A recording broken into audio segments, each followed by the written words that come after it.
So how came it to pass that Christ said, "Be ye perfect, even as your heavenly Father is perfect"? That's a hard teaching for most people. But all you have to do is be on the path of being perfected. It begins with when the first time you realize your own wrong.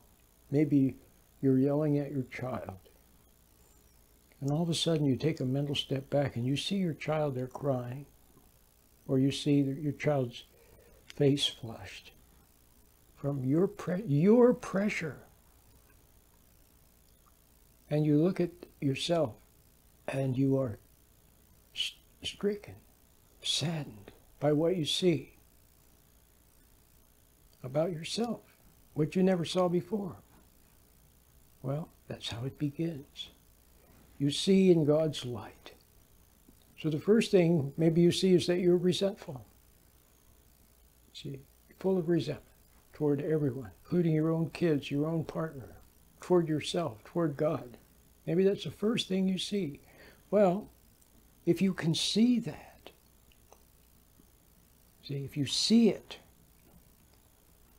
and you see that it's not good, and you see that you can't save yourself, you see that you can't make yourself better. You've tried, haven't you, all your self-improvement projects? When you see it and realize it deeply, and yet you don't want to be resentful, you don't want to be hateful, you don't want to yell and scream at your kids, you see that you're helpless, and yet you don't want to be that way, so you regret the way you are while you're seeing the truth in God's light. If you can bear that without running, without resenting seeing it, without excusing yourself or reaching for something to run away from the truth, that's how the process begins. So contemplative of divine things, because they steadfastly sought to mortify themselves from all worldly desires, and so were enabled to cling with their whole heart to God. Well, see, the problem is that in your fallen state, having fallen away, see, you were born fallen, so it's not your fault. You couldn't help the family you were born into. You couldn't help what people did to you as a kid. You couldn't help the nature you inherited, all the way through your parents back to Adam and Eve. But you can see now, as an adult, you can see what you have become. You can regret what you see about yourself. You can stop trying to excuse yourself or to blame someone or to blame God. Stop trying to change yourself. Stop trying to save yourself. See?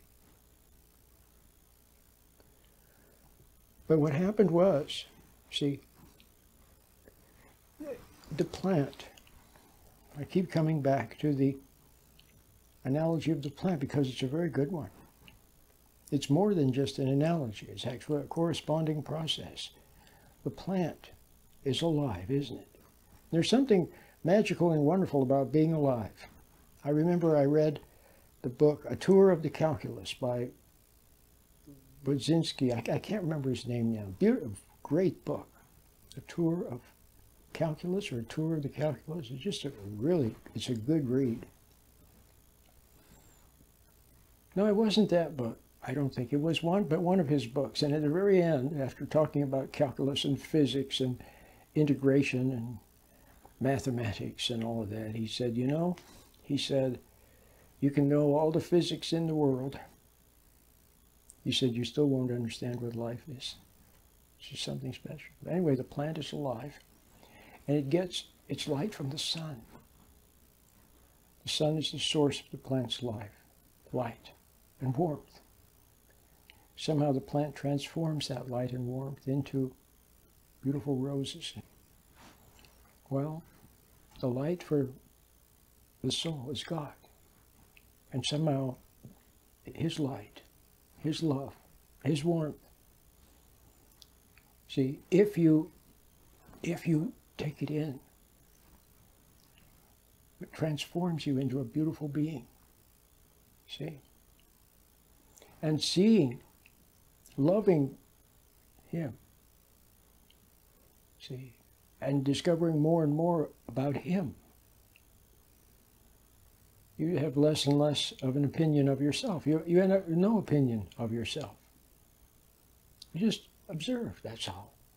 If you see you did something nice, then you just see it, that's all. You realize that you're not nice. Christ said, why do you call me good? There is none good but my Father in heaven. If you see yourself do something bad, you see that it's bad, it's wrong, it's an error.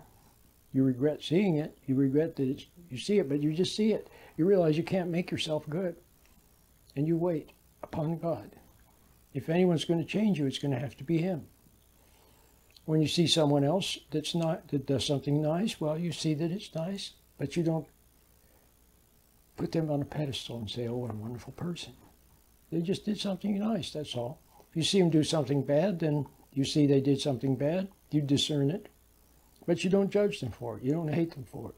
You don't puff up, think yourself better for it. You just observe. See? And so, gradually, but meanwhile, living in God's light, every day you meditate. A proper meditation. See? It's only when you're ready, when you really want to know the truth, somehow deep down in your heart. It's a mystery that you're ready. Then you'll be attracted to and find the proper meditation. One that's not based on concepts and images. One that is a pure teaching you how to observe, pure observation. See, being able to stand back from your thoughts and observe thoughts without being lost in them. To stand back from your emotions and see there's something wrong with them and not be lost in them. To stand in quiet disagreement to what you see that's wrong with yourself. And to be patient with others, not to hate them when you see their errors. But proper meditation. It teaches you how to draw closer to God. That's what it does. But only when you want to know the truth. See? Even though it might be painful, but you want to know the truth.